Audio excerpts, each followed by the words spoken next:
I found myself on an empty desert road with the sun setting fast.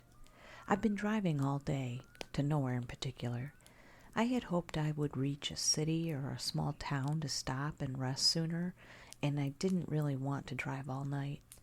For hours, I didn't see any signs of life, besides a car or two going the other direction.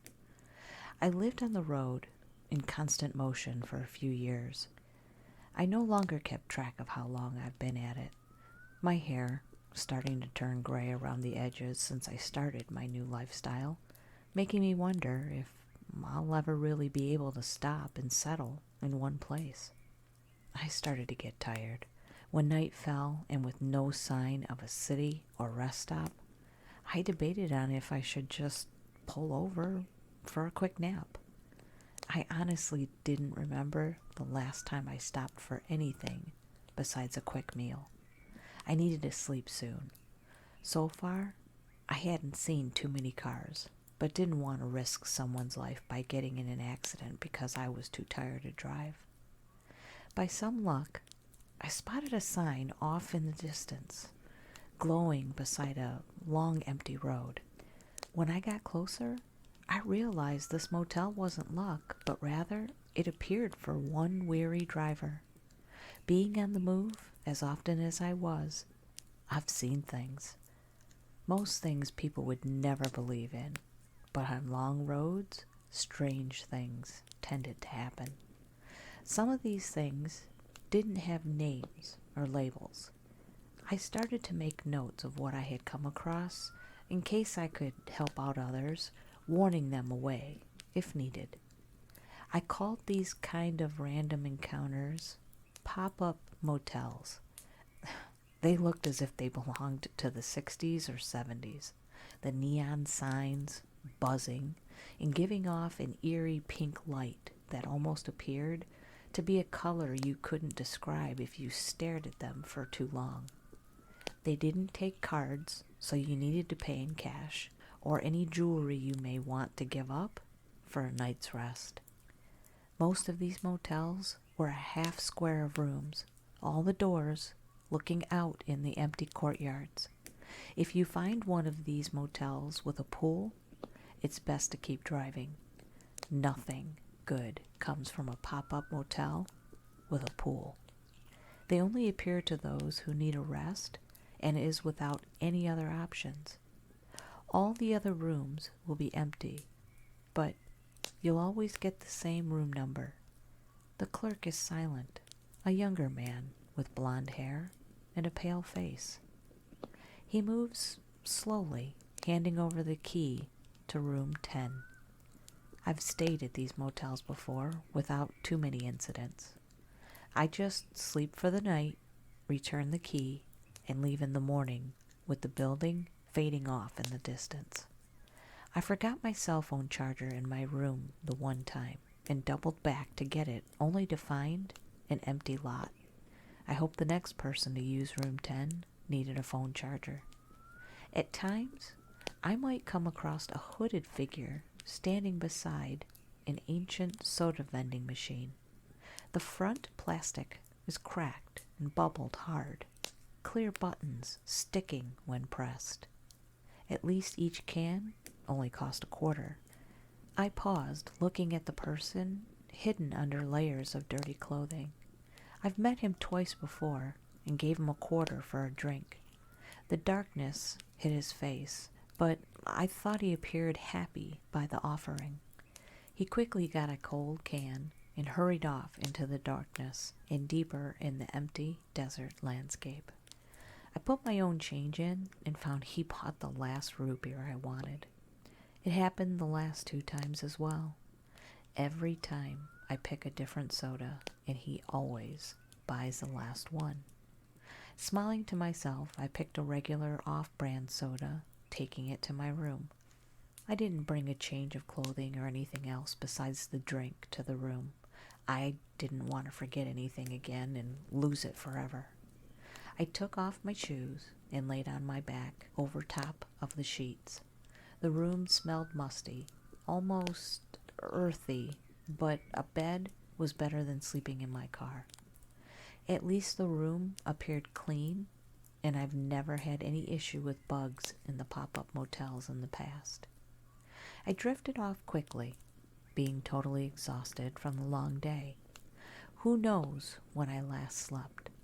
With my hands resting on my chest, I fell into a deep sleep for a few hours. I didn't even set an alarm to wake up in the morning. In the middle of the night, my brain pulled me from my rest, confused on why I suddenly needed to be awake. I had fallen asleep so quickly and so deeply, I wasn't that groggy when my eyes opened. I looked around the dark room, not moving my head or anything else, sensing something was off. The neon light blinking slowly outside and coming through the thin curtains. The smell crept into the air, causing my body to tense. I knew this smell. Sharp air making my skin crawl. It was almost sweet under the hints of earth and rotting. The smell of death mixed with something growing in the dark. Heart racing, I knew I needed to turn my head. Whatever was in the room with me noticed, I woke up. No way to avoid what would happen in the next few seconds. I needed to face it head on, and I hated it. My hands, shaking, collapsed together, and head moving as little as possible. My eyes traveled over to my right side, already knowing that someone else laid on the bed. My throat went dry, seeing the shape in the faint pink neon light. The face had been covered by a white cloth with mold growing through it. The fabric was clinging to the rotten skull underneath.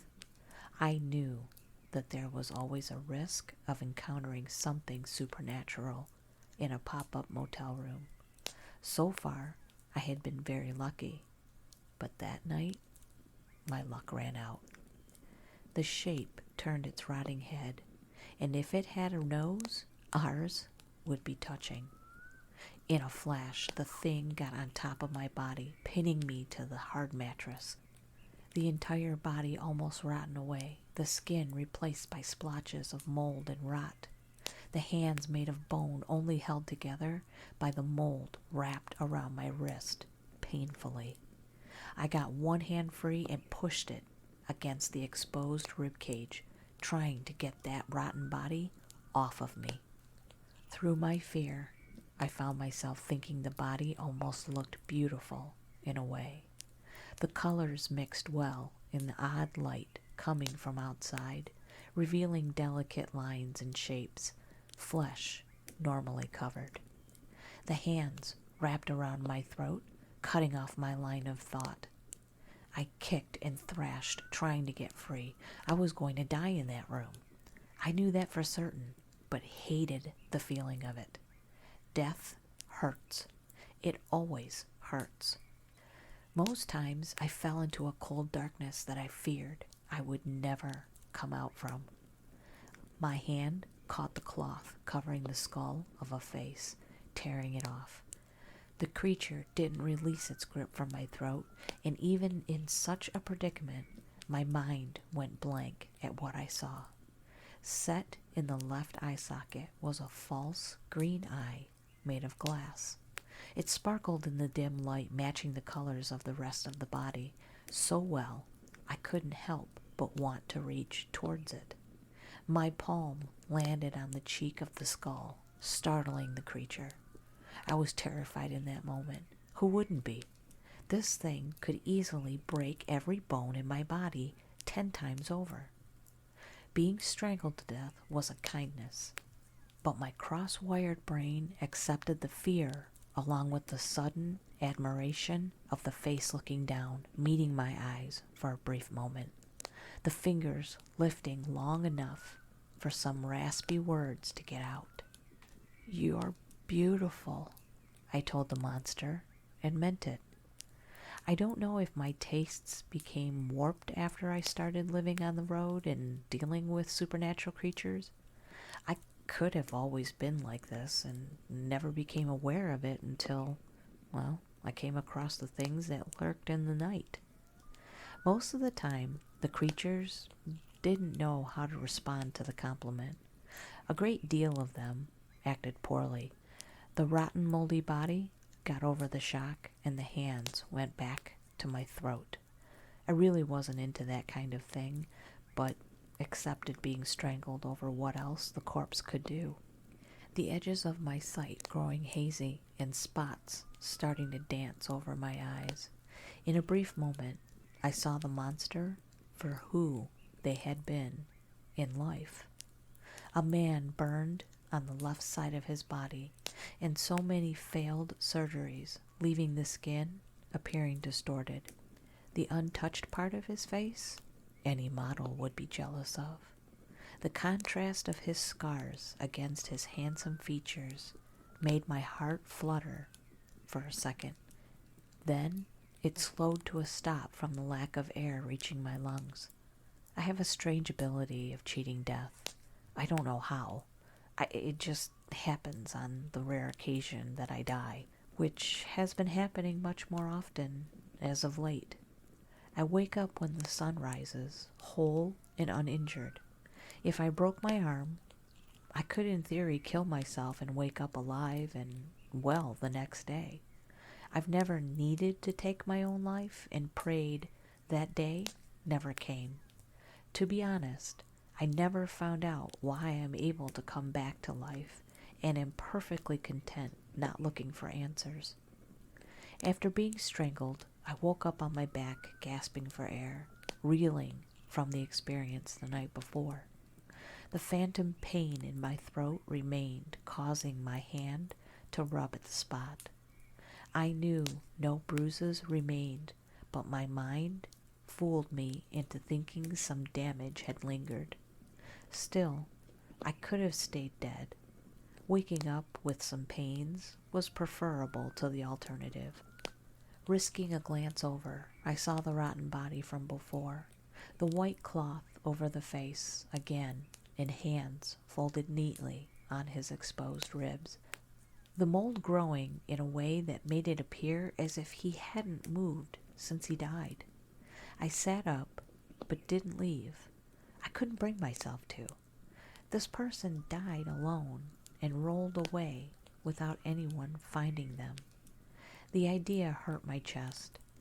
Using the room phone, I called in a few favors from someone I knew who dealt with this sort of thing. Then I carefully placed my hand over the corpse's bony fingers, silently promising I wouldn't let him be alone again. I called in a pair of agents that respectfully collected the body. I left the room with them, following behind the stretcher and the black body bag that held the one I found. When I left the room, I saw I was no longer in an empty desert, but within the middle of a city I didn't recognize. My car parked out in the motel courtyard and onlookers peeking out from curtains to see what all the commotion was about. The pop-up motel rooms connected to any empty motel room available anywhere in the country, sometimes even further than that. The window shows the motel you arrived in, but inside the room is somewhere else. I never got disconnected from the pop-up motel before. At least it was kind enough to bring my car along to wherever I ended up. The agents listened to my story and nodded, making notes. They found out the man's name was Michael Burr. He rented out the motel room for at least 6 months. His bank account charged a special rate each month him and the motel owner agreed on without any issues with payment for all that time. After renting the room, he sealed it up, put the heat on, and took enough sleeping pills to not wake up again. I asked about why he might do such a thing, and the agents shrugged. I researched myself and found out that Michael had been a dancer and breaking out to be an actor when an accident burned his face and body. He recovered physically, but mentally he could never get over his new reflection. His marriage broke apart and family grew distant. After the accident, there wasn't a single person in his life to tell him his scars made his face even more beautiful. Maybe that was my own tastes talking. Regardless of my own preference, I wished there had been one person who stayed by his side no matter what he looked like. If someone did, I would not have found a body that night. I thanked the agents for coming out and dealing with the body. They called a special cleaning company to take care of the room. Neither knew why the rotten body got back up to strangle the one who made the mistake of sleeping on the bed, or why I was sent to the room after I had fallen asleep. Sadly, I've found when it comes to supernatural occurrences that things just happen. I wanted to believe the pop-up motel sent me to that room knowing one lonely corpse needed company for the night. I also found out later that his family cremated Michael's body. I wondered if that was something he wanted or if it was just a cheaper option for them. He might not have thought much of his body rotting away in the ground or leaving his scarred face behind in the world. Still, I wasn't a part of his life. I didn't have any right of being a part of his death. I did what I could for him. That needed to be good enough. I've got a question for you. Has anything weird or scary happened to you when you were at a motel or a hotel?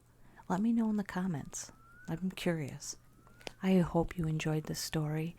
Thank you for spending time with me. And whatever you're doing, I hope you're having a wonderful day or night. And don't forget to leave me a like. It really does help out my channel.